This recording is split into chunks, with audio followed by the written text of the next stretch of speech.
Welcome to Basveshwara IT College, Raichur. My name is Pramila Kumari, electrician data in Basveshwara IT College, Raichur. Already admissions are started. If you want to join, I will give you a contact number, Principal Manjunath sir.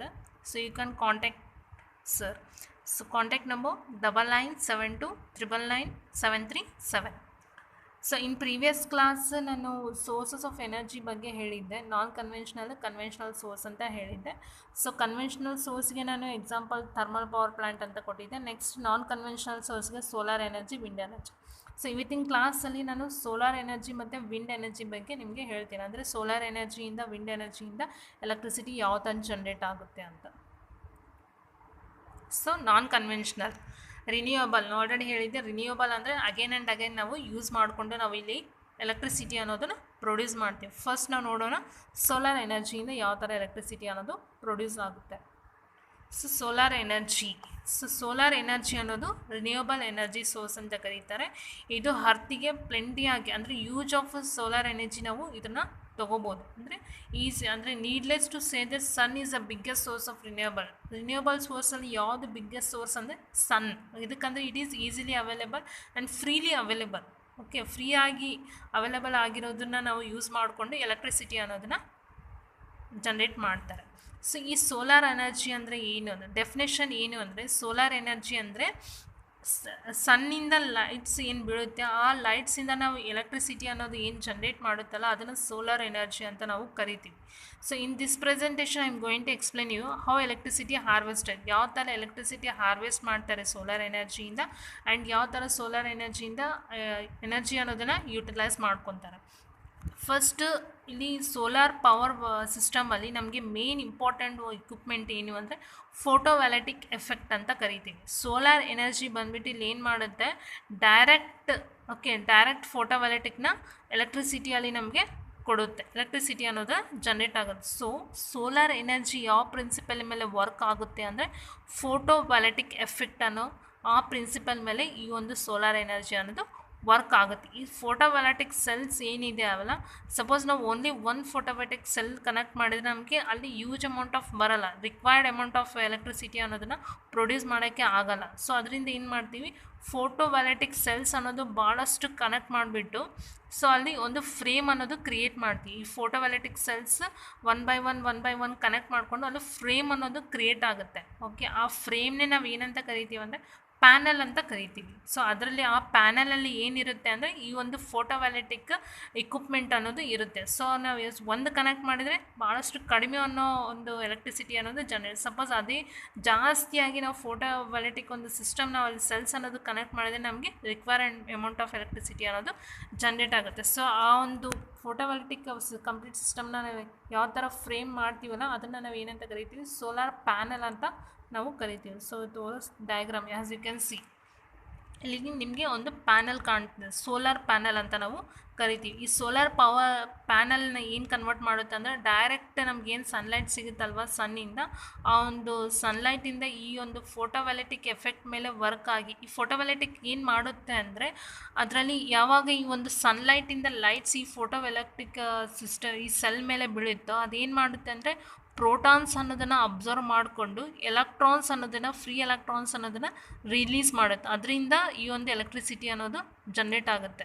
ಇನ್ನೊಂದು ಏನು ಅಂದರೆ ಈ solar ಪವರಿಂದ ಏನು electricity generate ಆಗುತ್ತಲ್ಲ ಅದು D C ಕರೆಂಟಲ್ಲಿ ಇರುತ್ತೆ, D ಸಿಯಲ್ಲಿ ಇರುತ್ತೆ. ಓಕೆ, ಎ ಸಿ ಅಲ್ಲ, ಡಿ ಸಿಯಲ್ಲೂ ಪ್ರೊಡ್ಯೂಸ್ ಆಗುತ್ತೆ. ಸೋಲಾರ್ ಎನರ್ಜಿ ನಮ್ಗೆ ಏನು ಪ್ರೊಡ್ಯೂಸ್ ಆಗುತ್ತಲ್ಲ ಅದು ಡಿ ಸಿಯಲ್ಲೇ ಇರುತ್ತೆ. ಸೊ ನಾವು ಇಲ್ಲಿ ನೋಡ್ಬೋದು ಮನೆಗೆ ಯೂಸ್ ಮಾಡೋದು ಸಪ್ಲೈ ಎ ಸಿ. ಸೊ ಅದ್ರ ಸಲುವಾಗಿ ಸೋಲಾರ್ ಸಿಸ್ಟಮಲ್ಲಿ ನಾವು ಇನ್ವರ್ಟರ್ ಅನ್ನೋದನ್ನು ನಾವು ಕನೆಕ್ಟ್ ಮಾಡ್ತೀವಿ. ನೆಕ್ಸ್ಟ್ ಬ್ಯಾಟ್ರಿ ಅನ್ನೋದನ್ನು ಕನೆಕ್ಟ್ ಮಾಡ್ತೀವಿ. ಸೊ ಇನ್ವರ್ಟರ್ ಯಾಕೆ ಕನೆಕ್ಟ್ ಮಾಡ್ತೀವಿ ಅಂದರೆ ಎಲ್ಲ ಕಡೆ ನಾವು ಒಂದು ಡಿ ಸಿ ಸಪ್ಲೈ ಯೂಸ್ ಮಾಡೋಕ್ಕೆ ಆಗಲ್ಲ. ಸೊ ಮನೆಗೊಂದು ಎ ಸಿ ಸಪ್ಲೈ ಬೇಕಾಗುತ್ತೆ. ಸಪೋಸ್ ನಾವು ಡಿ ಸಿಯನ್ನು ಯೂಸ್ ಮಾಡಿದ್ರೆ ಡಿ ಸಿ ಇಕ್ವಿಪ್ಮೆಂಟ್ಸ್ ಯಾವ್ಯಾವ ಇರುತ್ತೆ, ನೀವು ಎಕ್ಸ್ಪೆನ್ಸಿವ್ ಅನ್ನೋದು ಕಾಸ್ಟ್ ಹೈ ಇರುತ್ತೆ.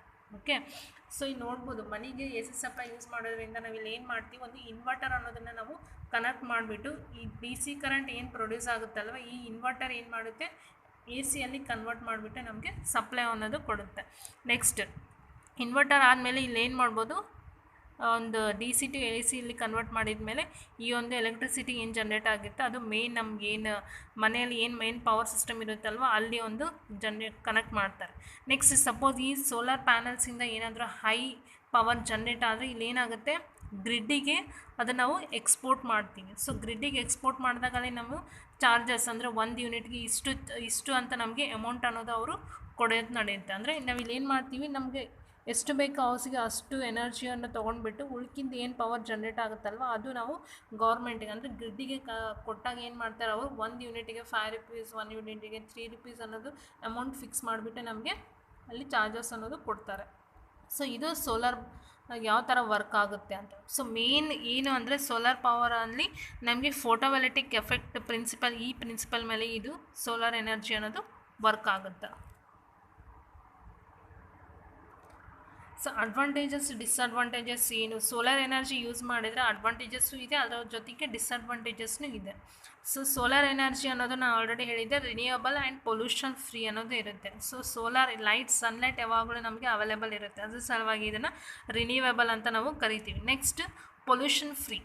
ಓಕೆ, ನೀವು ಅಲ್ಲಿ ನೋಡ್ಬೋದು ಸೋಲಾರ್ ಪ್ಯಾನಲ್ಸ್ ಹತ್ರ ಏನು ಪೊಲ್ಯೂಷನ್ ಇರಲ್ಲ, ಅದೇನು ಆ್ಯಶ್ ಪ್ರೊಡ್ಯೂಸ್ ಮಾಡಲ್ಲ, ಸ್ಮೋಕು ಪ್ರೊಡ್ಯೂಸ್ ಮಾಡಲ್ಲ. ಬಟ್ ಕಂಪೇರ್ ಟು ಥರ್ಮಲಿಗೆ ನಾವು ನೋಡಿದರೆ ಥರ್ಮಲಲ್ಲಿ ನಾವು ಫರ್ನೇಸ್ ಯೂಸ್ ಮಾಡ್ತೀವಿ. ಸೊ ಅದರಿಂದ ನಮ್ಗೆ ಏನಾಗುತ್ತೆ, ಬರ್ನಿಂಗ್ ಅನ್ನೋದು ಎಫೆಕ್ಟ್ ಇರೋದ್ರಿಂದ ಅಲ್ಲಿ ಆ್ಯಶ್ ಅನ್ನೋದು ಪ್ರೊಡ್ಯೂಸ್ ಆಗುತ್ತೆ, ಆ ಆ್ಯಶಿಂದ ಪೊಲ್ಯೂಷನ್ ಅನ್ನೋದು ಸ್ಟಾರ್ಟ್. ಬಟ್ ಸೋಲಾರ್ ಎನರ್ಜಿಲಿ ಪೊಲ್ಯೂಷನ್ ಫ್ರೀ ಇರುತ್ತೆ. ಬಟ್ ಡಿಸ್ಅಡ್ವಾಂಟೇಜ್ ನೋಡಿದರೆ it's needs lots of space ನಾವು ಇನ್ಸ್ಟಾಲೇಷನ್ ಮಾಡಬೇಕಂದ್ರೆ ಅದು ಭಾಳಷ್ಟು ಒಂದು ಏರಿಯಾ ಅನ್ನೋದು ನಮಗೆ ಬೇಕಾಗುತ್ತೆ.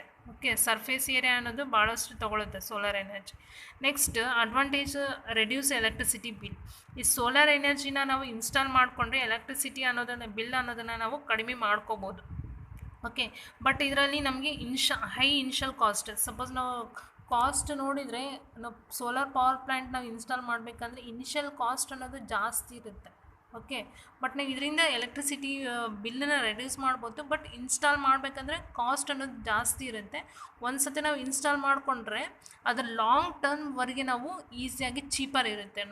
ನಾನು ಸೋರ್ಸಸ್ ಆಫ್ ಎನರ್ಜಿಯಲ್ಲೇ ನಾನು ಎಕ್ಸ್ಪ್ಲೈನ್ ಮಾಡಿದ್ದೆ ನಿಮಗೆ. ನೆಕ್ಸ್ಟ್, ಈ ಸೋಲಾರ್ ಎನರ್ಜಿಯಲ್ಲಿ ಲೆಸ್ ಮೇಂಟೆನೆನ್ಸ್ ಇರುತ್ತೆ. ಯಾಕಂದರೆ ನಿಮಗೆ ಇಲ್ಲಿ ವ್ಯಾರಂಟಿ ನೋಡ್ಬೋದು, ಪ್ಯಾನಲ್ಸಿಂದು ವ್ಯಾರಂಟಿ ಒಂದು ಇರುತ್ತೆ, ಅದರಲ್ಲಿ ನಾವು 25 to 30 ಇಯರ್ಸ್ವರೆಗೆ ಇರುತ್ತೆ. ಅದಕ್ಕೆ ಸಲುವಾಗಿ ಅಲ್ಲಿ ಮೇಂಟೆನೆನ್ಸ್, ಪ್ಯಾನಲ್ಸ್ ಅನ್ನೋದು ಮೇಂಟೆನೆನ್ಸ್ ಭಾಳಷ್ಟು ಕಡಿಮೆ ಇರುತ್ತೆ. ಬಟ್ ಡಿಸ್ಅಡ್ವಾಂಟೇಜ್ ಏನು ಅಂದರೆ ಕ್ಲೌಡಿ ಡೇಸಲ್ಲಿ ನೋಡ್ಬೋದು, ಕ್ಲೌಡಿ ಡೇಸಲ್ಲಿ ಪವರ್ ಅನ್ನೋದು ಭಾಳಷ್ಟು ಕಡಿಮೆ ಇರುತ್ತೆ. ನೈಟಲ್ಲಿ ಕ್ಲೌಡಿ ಡೇಸಲ್ಲಿ ಪವರ್ ಅನ್ನೋದು ಭಾಳಷ್ಟು ಕಡಿಮೆ ಇರುತ್ತೆ. ಬಟ್ ಸೋಲಾರ್ ಪ್ಯಾನಲ್ಸ್ಗೆ ಏನು ಬೇಕು, ಸನ್ಲೈಟ್ ಎಕ್ಸ್ಪೋಜರ್ ಯಾವಾಗಲೂ ಕಾನ್ಸ್ಟೆಂಟಾಗಿ ಇದ್ದರೆ ನಮಗೆ ಅಲ್ಲಿ ಪವರ್ ಅನ್ನೋದು ಜಾಸ್ತಿ ಪ್ರೊಡ್ಯೂಸ್ ಆಗುತ್ತೆ. ಬಟ್ ಇಲ್ಲಿ ನೋಡ್ಬೋದು ಸಮ್ಮರ್ ಟೈಮಲ್ಲಿ ನಮಗೆ ಈ ಸೋಲಾರ್ ಎನರ್ಜಿ ಒಂದು ಅಡ್ವಾಂಟೇಜ್ ಏನು ಅಂದರೆ ಮೋರ್ ಪವರ್ ನಮಗೆ ಸಿಗುತ್ತೆ. ಬಟ್ ಕ್ಲೌಡಿ ಡೇಸ್, ವಿಂಟರ್ ಸೀಸನಲ್ಲಿ ಸನ್ ಅಷ್ಟು ಬ್ರೈಟಾಗಿ ಇರೋಲ್ಲ. ಸೊ ಇದೊಂದು ಡಿಸ್ಅಡ್ವಾಂಟೇಜಸ್. ನೆಕ್ಸ್ಟ್ ಇಲ್ಲಿ ಅಪ್ಲಿಕೇಶನ್ ನೋಡಿದರೆ ನಾವು ಸೋಲಾರ್ ಹೋಮ್ ಲೈಟಿಂಗ್ ಸಿಸ್ಟಮ್ ಇರ್ಬೋದು, ಸೋಲಾರ್ ವಾಟರ್ ಹೀಟರ್ ಯೂಸ್ ಮಾಡ್ಬೋದು, ಹೋಮ್ ಅಪ್ಲಯನ್ಸಸ್. ಸೊ ಇವೆಲ್ಲ ನಾವು ರನ್ ಮಾಡ್ಬೋದು, ಅಪ್ಲಿಕೇಶನ್ಸ್ ಈ ಸೋಲಾರ್ ಎನರ್ಜಿ ಇರುತ್ತೆ. ಬಟ್ ಇಲ್ಲೇನು ಡಿ ಸಿ ಇಕ್ವಿಪ್ಮೆಂಟ್ ಬಂದಲ್ಲಿ, ಡಿ ಸಿ ಇಕ್ವಿಪ್ಮೆಂಟ್ ಅಂದರೆ ನಾವು ಇಲ್ಲಿ ಯೂಸ್ ಮಾಡಿದರೆ ಎಕ್ಸ್ಪೆನ್ಸಿವ್ ಅನ್ನೋದು ನಮಗೆ ಜಾಸ್ತಿ ಇರುತ್ತೆ. ಅದ್ರ ಸಲ ಇದಕ್ಕಂದರೆ ಇಲ್ಲಿ ಸೋಲಾರ್ ಎನರ್ಜಿಯಿಂದ ನಮ್ಗೆ ಏನು ಪ್ರೊಡ್ಯೂಸ್ ಆಗುತ್ತೆ, ಡೈರೆಕ್ಟ್ ಕರೆಂಟ್ ಅನ್ನೋದು ಪ್ರೊಡ್ಯೂಸ್ ಆಗುತ್ತೆ. ಬಟ್ ಮನೆಯಲ್ಲಿ ಎಲ್ಲ ಡೈರೆಕ್ಟ್ ಕರೆಂಟ್ ಇಕ್ವಿಪ್ಮೆಂಟ್ಸ್ ಯೂಸ್ ಮಾಡಲ್ಲ. ಸೊ ಅದರಿಂದ ಇದು ಒಂದು ಡಿಸ್ಅಡ್ವಾಂಟೇಜ್. ಏನಂದರೆ ಡಿ ಸಿ ಇಕ್ವಿಪ್ಮೆಂಟ್ಸ್ ನಾವು ಯೂಸ್ ಮಾಡಿದರೆ ನಮಗೆ ಇಕ್ವಿಪ್ಮೆಂಟ್ಸ್ ಅನ್ನೋದು ಕಾಸ್ಟ್ ಅನ್ನೋದು ಜಾಸ್ತಿ ಇರುತ್ತೆ. ಇನ್ನೊಂದು ಸೋಲಾರ್ ಎನರ್ಜಿ ಅಡ್ವಾಂಟೇಜ್ ಏನು ಅಂದರೆ, ಸಪೋಸ್ ನಮಗೆ ನೆಕ್ಸ್ಟ್ ಇನ್ನು 2 ಮಂತ್ಸಲ್ಲಿ ವಿಂಟರ್ ಸೀಸನ್ ಸ್ಟಾರ್ಟ್ ಆಗ್ತಿದೆ ಅಂದರೆ ನಾವು ಇಲ್ಲಿ ಏನು ಮಾಡ್ಬೋದು, ಸೋಲಾರ್ ಎನರ್ಜಿಯಿಂದ ಬ್ಯಾಟ್ರಿ ಕನೆಕ್ಟ್ ಮಾಡಿ ಆ ಒಂದು ಸೋಲಾರ್ ಎನರ್ಜಿನ ನಾವು ಇಲ್ಲಿ ಸ್ಟೋರ್ ಮಾಡಿಕೊಂಡು ನಾವು ಯೂಸ್ ಮಾಡ್ಬೋದು. ಯಾವಾಗ ಸನ್ಲೈಟ್ ಇರಲ್ಲ ಆ ಟೈಮಲ್ಲಿ ನಮಗೆ ಈ ಬ್ಯಾಟ್ರಿ ಥ್ರೂ ನಮಗೆ ಸೋಲಾರ್ ಪವರ್ ಅನ್ನೋದು ನಮಗೆ ಸಿಗುತ್ತೆ. ನೆಕ್ಸ್ಟ್ ಇದು complete about the solar energy. Next we will go to the wind energy. So wind power involves, ವಿಂಡಲ್ಲಿ ಏನಿರುತ್ತೆ ಅಂದರೆ wind power involves converting wind energy into electricity energy. So ಈ ವಿಂಡಿಂದ ಏನು ಎನರ್ಜಿ ಇರುತ್ತಲ್ವ ಅದನ್ನು ನಾವು ಎಲೆಕ್ಟ್ರಿಸಿಟಿಯಲ್ಲಿ ನಾವು ಕನ್ವರ್ಟ್ ಮಾಡುತ್ತೆ. ಸೊ ಇದ್ರೆ ವಿಂಡಲ್ಲಿ ನಮಗೆ ಮೇನ್ ಇಕ್ವಿಪ್ಮೆಂಟ್ ಟರ್ಬೈನ್ಸ್. ಓಕೆ, ಈ ಟರ್ಬೈನಿಗೆ ರೋಟರ್ ಅನ್ನೋದು ಟರ್ಬೈನ್ ಬ್ಲೇಡ್ಸ್ ಏನಿರುತ್ತಲ್ವ ರೋಟರ್ಗೆ ಅಂದರೆ ಜನರೇಟರ್ ಮತ್ತು ಟರ್ಬೈನ್ ಮತ್ತು ಜನರೇಟರ್ ಶಾಫ್ಟಿಗಲ್ಲಿ ಮೆಕ್ಯಾನಿಕಲಿ ಕಪಲ್ ಮಾಡಿರ್ತಾರೆ. ಓಕೆ, ಸೊ ಯಾವಾಗ ಜಾಸ್ತಿ ಅನ್ನೋದು ವಿಂಡ್ ಇರುತ್ತೆ ಆವಾಗ ಏನಾಗುತ್ತೆ, ಈ ಜನ್ರೇಟರಲ್ಲಿ ಏನು ರೋಟರ್ ಇರುತ್ತೆ ಅದು ರೊಟೇಟ್ ಆಗಲಿಕ್ಕೆ ಸ್ಟಾರ್ಟ್ ಆಗಿ ನಿಮಗೆ ಜನ್ರೇಟರ್ ಪ್ರಿನ್ಸಿಪಲ್ ಗೊತ್ತಿರ್ಬೋದು. ಸೊ ಅದು ಗೊತ್ತಿದ್ರೆ ನಿಮಗೆ ಈಸಿಯಾಗಿ ಅರ್ಥ ಆಗುತ್ತೆ. ಸೊ ಈ ರೊಟೇಟ್ ಆದಾಗ ಮ್ಯಾಗ್ನೆಟಿಕ್ ಫೀಲ್ಡ್ ಅನ್ನೋದು ಪ್ರೊಡ್ಯೂಸ್ ಆಗಿ based on the Faraday's law of electromagnetic induction ಮೇಲೆ ಅದು ವೋಲ್ಟೇಜ್ ಅನ್ನೋದು ಇಂಡ್ಯೂಸ್ ಆಗುತ್ತೆ, ಜನ್ರೇಟ್ ಆಗುತ್ತೆ.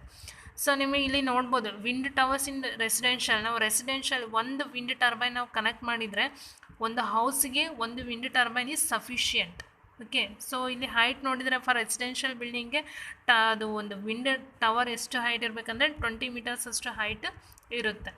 ಟಾಲ್ ಯಾಕೆ ಇರುತ್ತೆ ಅಂದರೆ ನೀವು ನೋಡ್ಬೋದು ಭಾಳಷ್ಟು ಟಾಲ್ ಇರುತ್ತೆ ವಿಂಡ್ ಟರ್ಬೈನ್. ಫುಲ್ ಟವರ್ ಏನಿರುತ್ತೆ ಭಾಳಷ್ಟು ಟಾಲ್ ಯಾಕೆ ಇರುತ್ತೆ ಅಂದರೆ ಅಲ್ಲಿ ವೈಬ್ರೇಷನ್ಸ್ ಅನ್ನೋದು ಕ್ರಿಯೇಟ್ ಆಗೋಲ್ಲ. ಸಪೋಸ್ ನಾವು ಲೆಂತ್ ಅನ್ನೋದು ಕಡಿಮೆ ಮಾಡಿದ್ರೆ ಅಲ್ಲಿ ವಿಂಡ್ ಬಂದಾಗ ಏನಾಗುತ್ತೆ, ಟವರಿಂದ ವೈಬ್ರೇಷನ್ಸ್ ಅನ್ನೋದು ಕ್ರಿಯೇಟ್ ಆಗುತ್ತೆ, ಅಲ್ಲಿ ಫ್ಲ್ಯಾಕ್ಚುಯೇಷನ್ಸ್ ಆಗುತ್ತೆ ವೋಲ್ಟೇಜ್. ಅದ್ರ ಸಲುವಾಗಿ ವಿಂಡ್ ಟವರ್ ಯಾವಾಗಲೂ ಫುಲ್ ಹೈಟಲ್ಲಿ ಅಲ್ಲಿ ಏನು ಮಾಡ್ತಾರೆ, ಹೈಟಲ್ಲಿ ಇರುತ್ತೆ, ಅಲ್ಲಿ ವೈಬ್ರೇಷನ್ಸ್ ಅನ್ನೋದು ಕ್ರಿಯೇಟ್ ಆಗೋಲ್ಲ. ಓಕೆ, ಸಪೋಸ್ ಒಂದು ಡಿಸ್ಅಡ್ವಾಂಟೇಜಸ್ ಏನು ಅಂದರೆ ಅಟ್ಮಾಸ್ಫಿಯರಿಗೆ ಚೇಂಜ್ ಆದಾಗ ಇಲ್ಲಿ ಟೆಂಪರೇಚರ್ ಪ್ರೆಷರ್ ಅನ್ನೋದು ಚೇಂಜ್ ಆಗುತ್ತೆ. ಏರ್ ಏನಿರುತ್ತಲ್ವ ಅದು ಚೇಂಜ್ ಆಗುತ್ತೆ. ಅಟ್ಮಾಸ್ಫಿಯರ್ ಕಂಡೀಷನ್ ಮೇಲೆ ಇದೊಂದು ಚೇಂಜ್ ಆಗುತ್ತೆ. So in a way wind energy is another form of solar power ಅಂತಲೂ ನಾವು ಕರಿತೀವಿ. ಸೊ ಯಾವ ಥರ ಪ್ರೊಡ್ಯೂಸ್ ಆಗುತ್ತೆ ಅಂದರೆ ಇಲ್ಲಿ ನೀವು ನೋಡ್ಬೋದು, ಇಲ್ಲಿ ಈ ಟರ್ಬೈನ್ ಬ್ಲೇಡ್ಸ್ ಏನಿದಾವಲ್ಲ ಇದು ಮೆಕ್ಯಾನಿಕಲಿ ಈ ಜನ್ರೇಟರ್ ಶಾಫ್ಟ್ ಒಳಗಡೆ ಅಟ್ಯಾಚ್ ಆಗಿರುತ್ತೆ. ಸೊ ಯಾವಾಗ ಹೈ ವಿಂಡ್ ಬರುತ್ತೋ ಆವಾಗ ಈ ಟರ್ಬೈನ್ ಬ್ಲೇಡ್ಸ್ ರೊಟೇಟ್ ಆಗಲಿಕ್ಕೆ ಸ್ಟಾರ್ಟ್ ಆದಾಗ ಇದ್ರ ಜೊತೆಗೆ ಆ ಶಾಫ್ಟ್ ಲಿಂಕ್ ಆಗಿರೋದ್ರಿಂದ ಅಲ್ಲಿ ಏನಾಗುತ್ತೆ, ಜನ್ರೇಟರಲ್ಲಿ ಸ್ಟೇಟರ್ ರೋಟರ್ ಅನ್ನೋದು ಏನಿರುತ್ತಲ್ವ ಅದರಲ್ಲಿ ನಮಗೆ ಮ್ಯಾಗ್ನೆಟಿಕ್ ಫೀಲ್ಡ್ ಅನ್ನೋದು ಪ್ರೊಡ್ಯೂಸ್ ಆಗುತ್ತೆ. ಸೊ ಆ ಮ್ಯಾಗ್ನೆಟಿಕ್ ಫೀಲ್ಡ್ ಅನ್ನೋದು ಪ್ರೊಡ್ಯೂಸ್ ಆದಾಗ ಅಲ್ಲಿ ಏನಾಗುತ್ತೆ, ಒಂದು ಇಂಡ್ಯೂಸ್ ವೋಲ್ಟೇಜ್ ಅನ್ನೋದು ಜನ್ರೇಟ್ ಆಗುತ್ತೆ. ಸೊ ಆ ಥರ ನಾವು ಇಲ್ಲಿ ವಿಂಡ್ ಎನರ್ಜಿನ ಜನ್ರೇಟ್ ಮಾಡ್ತಾರೆ. ಸೊ ಈ ವಿಂಡ್ ಎನರ್ಜಿಗೆ ನಾವು ಇಲ್ಲಿ ಏನು ಮಾಡ್ತೀವಿ, ಟ್ರಾನ್ಸ್ಫಾರ್ಮರ್ಸ್ ಅನ್ನೋದನ್ನು ಕನೆಕ್ಟ್ ಮಾಡಿ ಈ ಟ್ರಾನ್ಸ್ಫಾರ್ಮರ್ಸ್ ಮೂಲಕ ನಾವಲ್ಲಿ ವೋಲ್ಟೇಜ್ ಅನ್ನೋದನ್ನು ಇನ್ಕ್ರೀಸ್ ಮಾಡಿಕೊಂಡು ನಾವಿಲ್ಲಿ ಏನು ಮಾಡ್ತೀವಿ, ಡಿಸ್ಟ್ರಿಬ್ಯೂಷನ್ ಆಗಿ ಗ್ರಿಡ್ ಲೈನ್ಸ್ಗೆ ಅಂದರೆ electricity is delivered by distribution line. ಈ ಥರ ಎಲೆಕ್ಟ್ರಿಸಿಟಿ ಅನ್ನೋದು ಡಿಸ್ಟ್ರಿಬ್ಯೂಟ್ ಆಗುತ್ತೆ ವಿಂಡ್ ಟರ್ಬೈನಿಂದ ಟ್ರಾನ್ಸ್ಫಾರ್ಮರಿಂದ ಡಿಸ್ಟ್ರಿಬ್ಯೂಷನ್ ಲೈನ್ಸ್ಗೆ ಮತ್ತು ಮನೆಗೆ ಒಂದು ಸಪ್ಲೈ. ಈ ಥರ ವಿಂಡ್ ಟರ್ಬೈನ್ ಅನ್ನೋದು ಎಲೆಕ್ಟ್ರಿಸಿಟಿ ಎನರ್ಜಿನ ಡೆವಲಪ್ ಮಾಡುತ್ತೆ. ಅಡ್ವಾಂಟೇಜ್ ಏನು ಅಂದರೆ ವಿಂಡ್ ಎನರ್ಜಿ, ಸೋಲಾರ್ ಎನರ್ಜಿಯಲ್ಲಿ ಯಾವ ಥರ ಪೊಲ್ಯೂಷನ್ ಫ್ರೀ ಇರುತ್ತೋ ಆ ಥರ ವಿಂಡ್ ಎನರ್ಜಿಯಲ್ಲಿ ಪೊಲ್ಯೂಷನ್ ಫ್ರೀ ಇರುತ್ತೆ. ನೆಕ್ಸ್ಟ್ ಕಾಸ್ಟ್ನು ಎಫೆಕ್ಟಿವ್ ಇರುತ್ತೆ. ನಮಗೆ ನೋಡ್ಬೋದು ಒಂದು ವಿಂಡ್ ಟರ್ಬೈನ್ ನಾವು ಕನೆಕ್ಟ್ ಮಾಡಿಕೊಂಡ್ರೆ ಒಂದು ಮನೆಗೆ ಎಷ್ಟು ಎಲೆಕ್ಟ್ರಿಸಿಟಿ ಬೇಕೋ ಅಷ್ಟು ಆ ಒಂದು ವಿಂಡ್ ಟರ್ಬೈನಿಂದ ನಾವು ಜನ್ರೇಟ್ ಮಾಡ್ಕೋಬೋದು. Next because wind is a source of energy which is non polluting. ನಾವು ಇಲ್ಲಿ ನೋಡ್ಬೋದು ಏರ್ ಅನ್ನೋದು ನಾನ್ ಪೊಲ್ಯೂಟಿಂಗ್. ಓಕೆ, ಬಟ್ ಇಲ್ಲಿ ಥರ್ಮಲಲ್ಲಿ ನೋಡ್ಬೋದು ಅದೇನು ಮಾಡುತ್ತೆ, ಆ್ಯಶ್ ಕ್ರಿಯೇಟ್ ಮಾಡಿ ಪೊಲ್ಯೂಷನ್ ಅನ್ನೋದು ಕ್ರಿಯೇಟ್ ಆಗುತ್ತೆ. ಬಟ್ ಈ ವಿಂಡ್ ಎನರ್ಜಿಯಲ್ಲಿ ಪೊಲ್ಯೂಟಿಂಗ್ ಇರಲ್ಲ. ಬಟ್ ಈ ಏರ್ ಅನ್ನೋದು ಏನಿರುತ್ತಲ್ವ ರಿನ್ಯೂಯಬಲ್. ಅಟ್ಮಾಸ್ಫಿಯರ್ ಕಂಡೀಷನ್ ಚೇಂಜ್ ಆಗುತ್ತೆ ಬಟ್ ಏರ್ ಅನ್ನೋದು ಶಾಶ್ವತವಾಗಿ ಇರುತ್ತೆ. ಅದರಿಂದ ಇದೊಂದು ಅಡ್ವಾಂಟೇಜ್. ಸೊ ನವ್ವೇ ಡೇಸ್ ಇದು ರಿಸರ್ಚಲ್ಲಿ ಇದೆ. ಸೋಲಾರ್ ಎನರ್ಜಿ ಮತ್ತು ವಿಂಡ್ ಪವರಿಂದ ಏನು ಎಲೆಕ್ಟ್ರಿಸಿಟಿ ಜನ್ರೇಟ್ ಮಾಡಬೇಕು ಅದು ಇನ್ನೂ ಡೆವಲಪ್ ಮಾಡಬೇಕು. ಇನ್ನು ಫ್ಯೂಚರ್ಗೆ ನಮಗೆ ಎದಕ್ಕಂದರೆ ಕೋಲ್ ಅನ್ನೋದು ಫ್ಯೂಯಲ್ ಏನು ಯೂಸ್ ಮಾಡ್ತೀವಲ್ಲ ಇವ ಎಕ್ಸಾಸ್ಟೇಬಲ್ ಇರುತ್ತೆ. ಬಟ್ ಈ ವಿಂಡ್ ಎನರ್ಜಿ ಮತ್ತು ಸೋಲಾರ್ ಸನ್ಲೈಟ್ ಏರ್ ಅನ್ನೋದು ಏನು ಯಾವಾಗಲೂ ಶಾಶ್ವತವಾಗಿ ಇರೋದರಿಂದ ಈ ಒಂದು ಫ್ರೀಯಾಗಿ ಸಿಗೋದ್ರಿಂದ ಇವನ್ನ ಏನು ಮಾಡಬೇಕಂದ್ರೆ ಇನ್ನೂ ಡೆವಲಪ್ಮೆಂಟ್ ಮಾಡಬೇಕು ಅಂತ ಅದು ರಿಸರ್ಚಲ್ಲಿ ಇದೆ. So this is all about the solar and wind energy. ಇವೆರಡು ಬಂದುಬಿಟ್ಟು ನಾನ್ ಕನ್ವೆನ್ಷನಲ್ ಅಂದರೆ renewable source of energy. Thank you. So ಇಲ್ಲಿ ನೋಡ್ಬೋದು ನೀವು ಈ ಥರ ವಿಂಡ್ ಮಿಲ್, ಓಕೆ, ಟರ್ಬೈನ್ಸ್ ಜನರೇಟರ್ಗೆ ಕನೆಕ್ಟ್ ಆಗಿರುತ್ತೆ ಈ ಥರ. ನೆಕ್ಸ್ಟ್ ಇಲ್ಲಿ ಟ್ರಾನ್ಸ್ಫಾರ್ಮರ್ ಟವರ್ಗೆ, ನ್ಯಾಷನಲ್ ಗ್ರಿಡ್ಗೆ, ಅಲ್ಲಿಂದ ಎಲೆಕ್ಟ್ರಿಸಿಟಿ ಟು ಹೋಮ್ಸ್ಗೆ ಡಿಸ್ಟ್ರಿಬ್ಯೂಟ್ ಆಗುತ್ತೆ.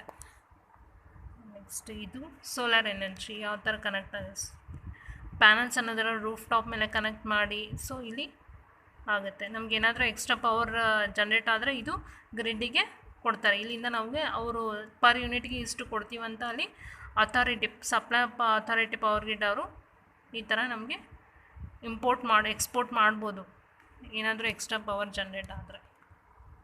So this is all about wind turbine and solar energy.